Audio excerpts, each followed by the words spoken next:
Welcome back to another episode of Pirate Podcast. Today, I'm here with band director, Mr. Sawyer, and band secretary, Isabel Seeley. How are you guys? Doing well.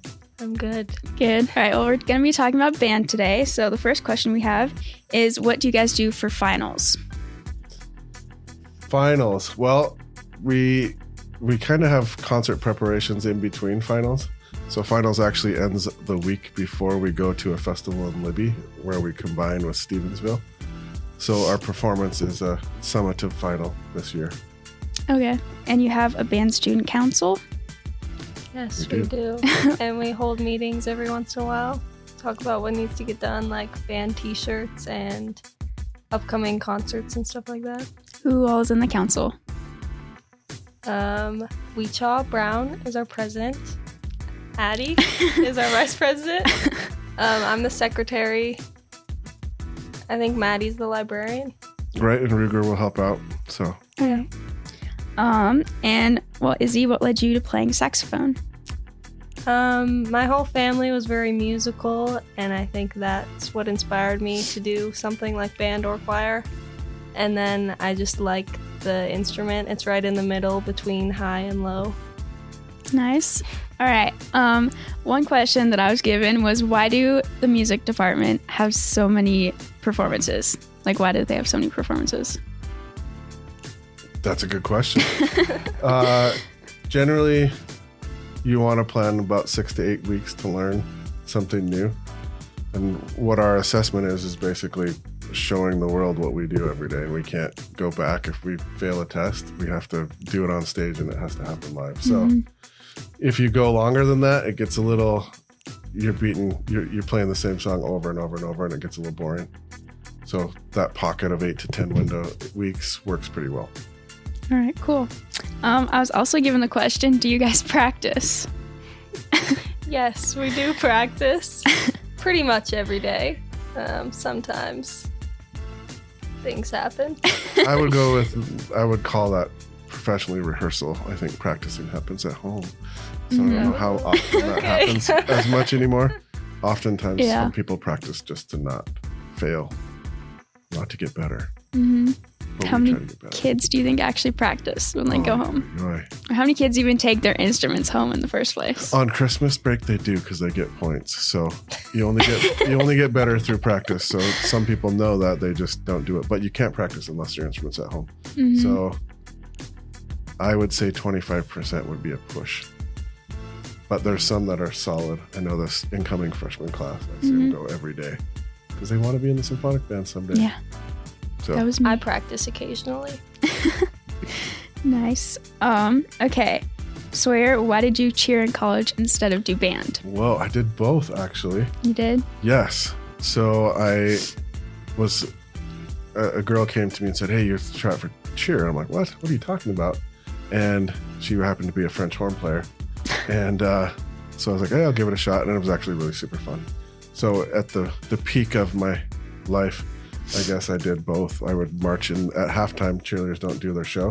Mm-hmm. So I had 2 uniforms, and I would switch my uniform from the marching band drummer uniform to the cheer uniform during the game, and made it happen. Do it all. It's crazy. It was a good time. How do you feel about the MSU football team? They're amazing. Man, these are loaded questions.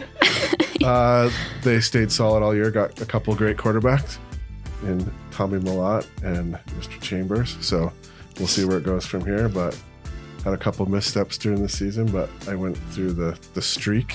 Some of you know what that means. So where the Cats lost a few games in a row. So I made it through that. This one's easy. So it's a good time. Yeah, how was the Brawl of the Wild? Brawl of the Wild was not as expected. Man, these are loaded. I appreciate it. Yeah, I think Grizz did way, but Grizz are just better. No offense. The Grizz have made some booms. They were a little wild when they lost to NAU. People got up in arms, but the Cats stayed pretty solid. Went into overtime with NDSU. I went to the game. Blocked field goal, ended it all. Wow. So it was a good time. I know this weekend at NDSU, they're probably not going to kick to Junior Bergen. There's that. I know a little. Okay, Izzy, what is your opinion on the band Instagram profile picture of the MSU mascot? Yeah, I was a little surprised when I saw it, I'm going to be honest. But I don't think we should be bringing politics into school. Divide. That's good. I should probably check that. It may have been set up a while ago. I definitely say we should talk about it in class. Change it. It'll come up at the next band meeting. I guess sure. so. Yep. That's why we have executive council meetings. Okay. Who is you guys' favorite artist? You go. Okay. I got to go to a Backseat Lovers concert this summer, and the name's a little weird, but I really like their band and the songs they make. Mm-hmm. You're talking alive or dead? I guess it doesn't matter. If it's dead, it's Paul Desmond. He played for the Dave Brubeck Quartet, Take 5, stuff like that. Alive, it's got to be... Oh, what's her name? Party in the U.S. Miley Cyrus. We'll go with that. That could be a lie. Okay. It could be a truth. Miley's in there, yeah. Spotify, Miley's not at the top. But I like a couple of her tunes. Catchy. Okay. Izzy, if you could play any other instrument, what would it be? I like the clarinet because it's got sort of that low profile in songs, and I think that's cool. Mm-hmm. It makes a nice sound. It does. Okay. Sawyer, what is your favorite song that you've ever conducted? Oh, boy. Oh, I think, have you heard of Every Winter's Breath? We played that? I don't think so. It's a beautiful song. We played it. We won a championship in Colorado playing that song, I believe, if that's the one. And it pays tribute to a girl who is a skier and a trumpet player. And it was pretty cool. I won't go deeper than that, but it's a cool song. It's very heartfelt. Mm-hmm. What was the best concert you guys have been to? I already said. Yeah. Backseat Lovers. Oh, man. This is a tough one. There's been a lot. I went to one in the Hollywood Bowl years ago, Tito Puente, and Herb Alpert and the Tijuana Brass. That was kind of fun. I went to the LA Opera when I taught in California, which was kind of fun. There's been so many. I couldn't put just one. What was the Thunder and the Lightning? What is that band? Thunder and the Lightning.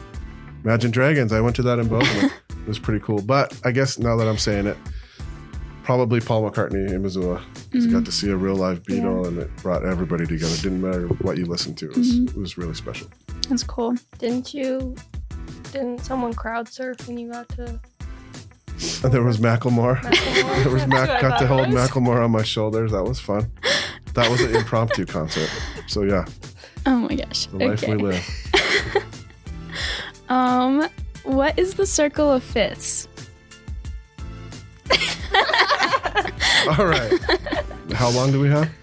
It basically gives numbers to scales, and if we played one scale in music all the time, it would get boring. So if you have a 0, that's a C. If you move it 5 notes, C, D, E, F, G, that gives us one extra sharp, which is so it's a way to tell what key you're in. If you add 5 to that, it's a D. That's F sharp and C sharp. I can go on, but no one will know what I'm talking about except for a few. But it's a way to know what key you're in and identify it and change it up a little bit. All right. What are some acronyms for the notes on the staff to memorize the notes? Every good boy deserves fudge. And every good burger deserves fries. Okay. And face, but it's upside down. Space spells space. All cows eat grass. Yeah. Good boys Okay. deserve fudge always. We can keep going. You can make up your own. They're Yeah, good. So the 4-letter ones are for the Line. the inside Or yeah, spaces are spaces. faces. And then 5 is the lines, right? Yep. Okay. How does pep band work? Like, when do you guys play? Well, we usually do around 16 games a year, and we have to split it equally between boys and girls. And football, homecoming counts as one. Volleyball, we haven't played out for a while because it's kind of dangerous for us to be out with flying volleyball, especially warm-ups. So we usually split out about 8 and 8 or 7 and 8 with football. So usually we start after Christmas break because we're kind of in concert season mode right now. And it's hard to get all the equipment down there because we have shared gyms as opposed to a school that had its own competition gym. Okay. And how do you letter in band? I'm going to go, or you? You can go. 22 points. You get points for what you do. like concerts and stuff like that, but you get extra points for going above and beyond. So being in pep band, auditioning for honor groups like All State or All Northwest, participating in district festival where we do solos and ensembles, and that all is where we kind of cross. We have MHSA ties. Basically, we're also an MHSA activity, and that covers that. That's why you can letter as opposed to just being a normal class, because we're basically curricular, co-curricular, and extracurricular. All right. All of the above. And then what is the John Philip Sousa Award, and what is the 8-year award? I know that the 8-year award is for being in choir and band all 4 years. Yes, it's a reward for committing to both groups, because it's really hard with the way schedules work. Yeah. John Philip Sousa Award, I could talk for a long time about, but it essentially is the outstanding band student who is voted on by their fellow students, not by me. I give the director's award, and the students vote for the outstanding band student of that year or the 4 years. It's never in my career not gone to a senior, because it's voted on for by seniors. So it's a pretty big honor to get that. Okay, well, that's all I have for today. Thank you guys for coming. We'll see you guys next time. So exciting. Thanks, Addie. Yep. Thank you.